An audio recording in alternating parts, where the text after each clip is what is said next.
is a Micromouse? Definition of a Micromouse robot. A Micromouse is a small autonomous mobile robot designed to navigate and solve a maze without human intervention.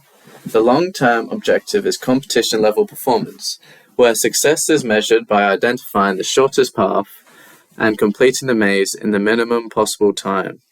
Micromouse competitions demonstrate skills in sensing, control systems, and algorithmic path planning, including methods such as depth-first search, flood fill, and A-star. These robots typically employ a microcontroller, DC motors, and proximity sensors to construct an internal representation of an initially unknown maze and iteratively improve their solution over multiple runs.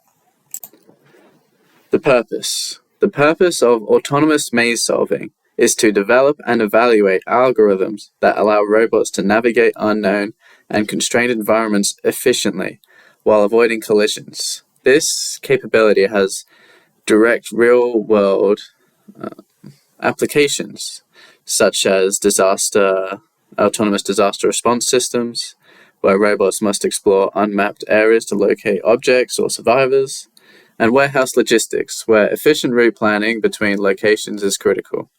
Micromouse platforms provide a controlled environment for testing, navigation, mapping, and decision-making strategies. Typical constraints.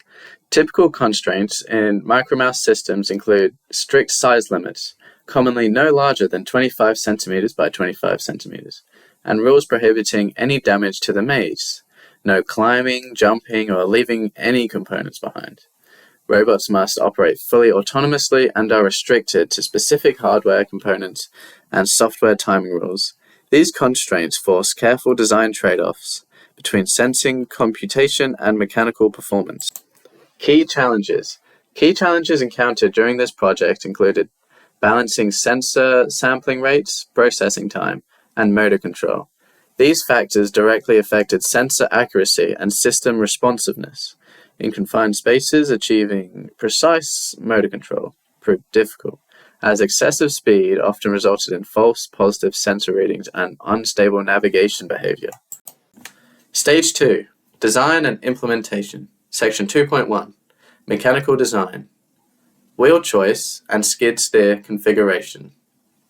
Wheels were selected to allow a reliable traversal of the maze surface, and skid steer configuration was used to simplify turning mechanics and reduce system complexity.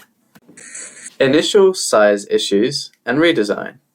The first iteration of the robot measured approximately 10 centimeters by 10 centimeters, which proved too large for effective navigation within the maze.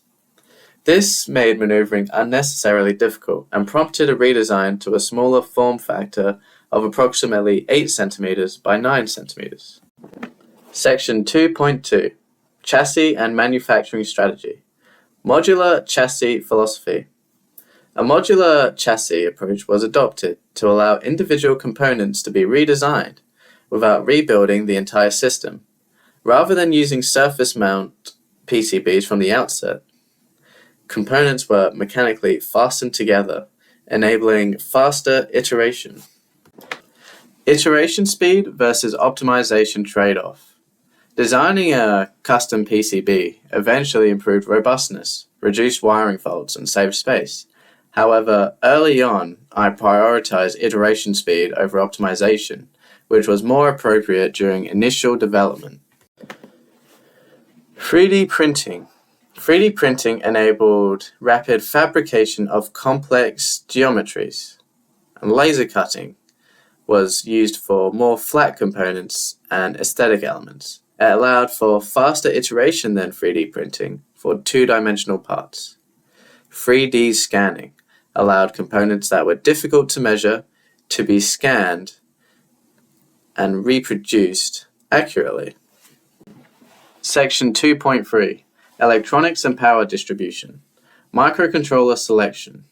The Arduino Nano was selected due to prior familiarity with the Arduino IDE and other Arduino products. This decision was based on development efficiency rather than technical superiority. Motor driver. The DRV8833 H-bridge was chosen because it supports active braking, allowing both motor control pins to be driven high to decelerate the wheels more precisely. Power routing and stability. A 8.4 volt lithium vape cell battery was used due to availability and low cost. It provided stable power without noticeable voltage drops, though it required recalibration of components due to higher voltage than USB power.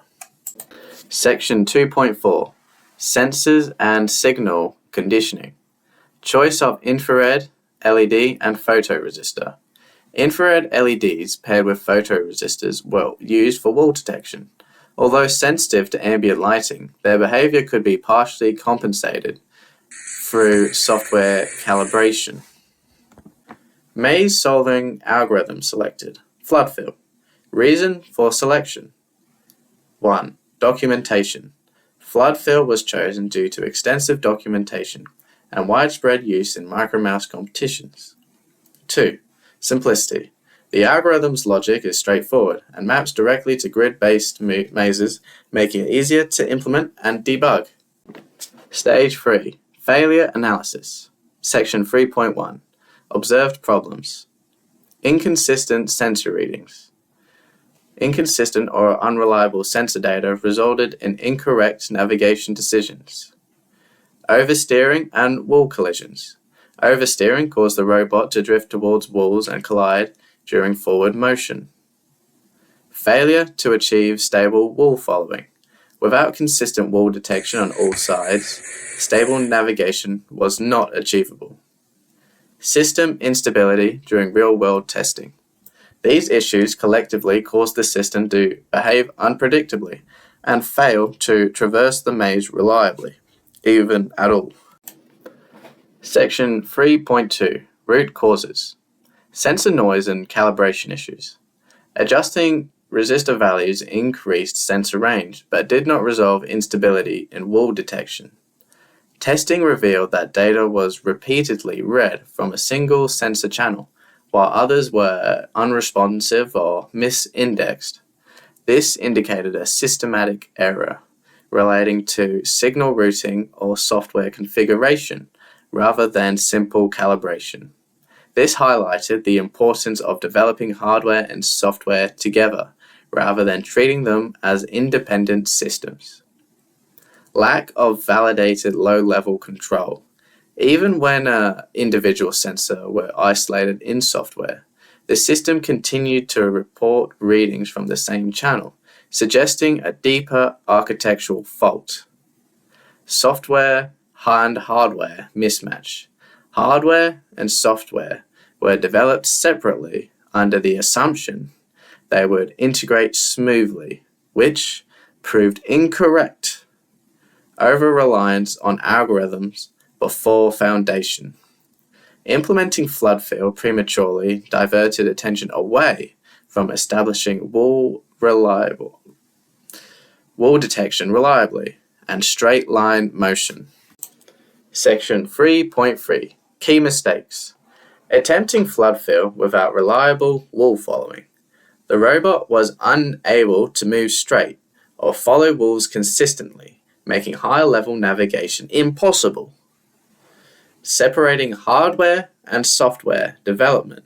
Integration issues accumulated across multiple iterations, including incorrect pin assignments, power routing errors from the EAT pin, and motor control limitations from motors that had two different speeds. Insufficient integration testing. Sensors were not tested rigorously enough under different conditions or in general enough, leading to false confidence in their reliability. Underestimating sensor behavior in real environments.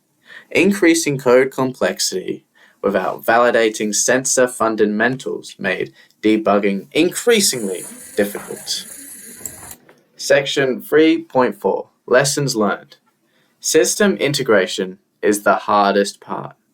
Component integration and testing required significantly more time than individual hardware or software development. Algorithms depend on reliable, low-level behavior. Without consistent sensor and motor behavior, high-level algorithms cannot function correctly. One faulty sensor can destabilize the entire system. Failure to validate a single sensor channel undermines the entire system. Iterative testing must start from the lowest level. Future developments must prioritize low-level validation before adding complexity. Stage 4. Going forward and conclusion. Section 4.1. What would I do differently? If restarting this project, I would adapt a stricter bottom-up methodology, validating each sensor independently before implementing navigation. Wolf-following behavior would be fully tested prior to introducing any maze-solving algorithms, and hardware and software would be developed concurrently. Section 4.2. Technical skills to improve. This project highlighted areas for improvement, including sensor calibration, embedded debugging, and control systems. It reinforced the importance of hardware and software co-design. Section 4.3. Future development ideas. Future work could include approved sensor architectures, simplified control logic, refined PCB design, and exploration of machine vision as an alternative sensing approach. Section 4.4. Conclusion.